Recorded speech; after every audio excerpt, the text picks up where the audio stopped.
kipas deka yang pakai board. Okey, saya akan ulang lagi sekali untuk bagi faham lah. Untuk bagi faham. Okey, untuk bagi faham, apa tengok.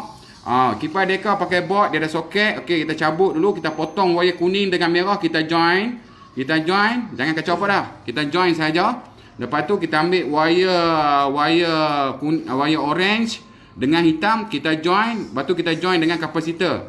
Kapasitor dua kaki kan, join kapasitor. Lepas tu wire biru lagi satu ni, apa join dengan kapasitor yang lagi satu, yang lagi sebelah. So, jom kita test AC dia. AC dia cuba kita test, tengok dia jalan ke macam mana. Okey, dia jalan. Okey, insya-Allah dia jalan, kita test. Okey, kita test. Kita convert. Okey, dia dah jalan. Nampak tengok dia jalan jadi. Dia dah boleh jalan. Dia jalan maksud dia kita kena guna regulator dekat dinding. Regulator dekat dinding. So, kipas deka buat rosak, kita nak buat manual tak ada masalah. So, clear cut. Clear kan? Okey, dah clear.